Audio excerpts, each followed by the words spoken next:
Who should you be rooting for in the Russia-Ukraine war? It's fairly clear who legacy media is rooting for in this war, but why is that? If you watch any of my other videos talking about the American establishment, you'd understand that legacy media is a critical part of that establishment and always has been. Is what the American establishment wants the same thing as what you should want? Isn't that an odd thing for someone to ask? What's good for you rather than what's good for the establishment? A big problem with this idea of whom the establishment support falls into is defining what is victory. If that means Ukraine taking back all its land to its 2014 borders, this is a highly improbable outcome. Ukraine lacks the manpower, and Crimea is a redlined event that could invite a nuclear response from the Russians. Ukraine retaking its land back to its 2022 borders is at the very least improbable. Again, they lack the manpower. The Russians are well dug in and fortified in well defendable positions. If victory means a Russia that's so worn down to the point where it's not going to be a threat to Europe for quite some time, we've probably already achieved victory. If victory is Russia that is destabilized and the Putin regime has collapsed, that's possible, but at what cost? If we are to call ourselves pro Ukraine, what is good for Ukraine? The number one resource and literal lifeblood of the nation is its people. Every day at war, Ukraine loses irreplaceable people. Men on the front line die. Civilians die in missile strikes. People flee the country. And the more damaged Ukraine is when the war is all over, increases the likelihood that many of the people who have fled Ukraine may never come back. Every day, fighting destroys more infrastructure that takes away from Ukraine's future.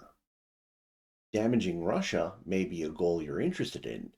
However, every bit of damage inflicted on Russia is proportionally being felt on Ukraine and the Ukrainians. At some point, they will be damaged beyond the point of recovery. Ukraine's resources are rather limited. With the exception of wheat, most of their exports have minimal impact on the United States. However, as the war continues, there are two major impacts to the United States. The inability of Ukraine to harvest and export wheat drives up food prices.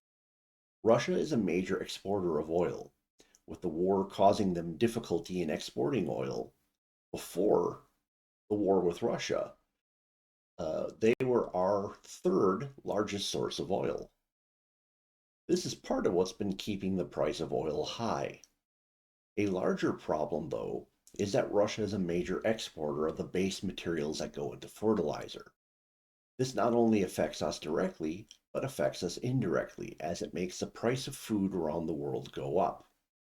The longer the war goes on, the longer it will take Ukraine and Russia to recover and begin exporting to correct the high prices we are seeing from this conflict. Is the war itself beneficial to you? I answered this question in the previous video.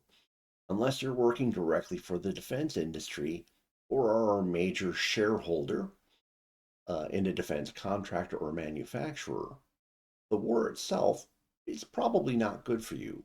Cars are better than tanks. Every non-government job is better than a government job or a government-supported job. If your concern is economic, then this war is of no benefit to you at all. What if your biggest concern is Russia taking over Europe? Russia was either unwilling or incapable of taking all of Ukraine when Ukraine had virtually no NATO arms at their disposal. If Russia was incapable of rolling over Ukraine when it was at its weakest point, one would expect that the entire economic strength of NATO could outclass Russia. European NATO, even without the US, has 5 times Russia's GDP 8 times more main battle tanks, and nearly 3 times their aircraft. With the US added to NATO, it's 10 times Russia's GDP, 14 times more tanks, and 6 times the aircraft. This doesn't even get into the clear edge that the West has in terms of quality. What if you think the most important thing is the current neoliberal order? The idea that nation states must become part of a global order. Then this war, if Russia is broken by it, will be good for that order. The current neoliberal order still sees China as an integral part of their order. A weakened Russia will have a hard time maintaining control of its far eastern provinces. China will be able to take advantage of this political weakness to turn Northeast Asia into a sphere of influence. This will likely also cause Russia to lose control and influence over Central Asia. This will likely turn the area into an unstable hotbed of nationalism and Islamic extremism. This will cause border problems for both Russia and Iran. Terrorism will increase in the area, and terrorism will likely increase worldwide as a byproduct. Terrorism is always a side effect of empire. So, what if Peter Zehan is correct and we are about to correct from neoliberal hegemony to a multipolar world? The consequences will be mixed. Europe will have less of a threat to it on its own doorstep.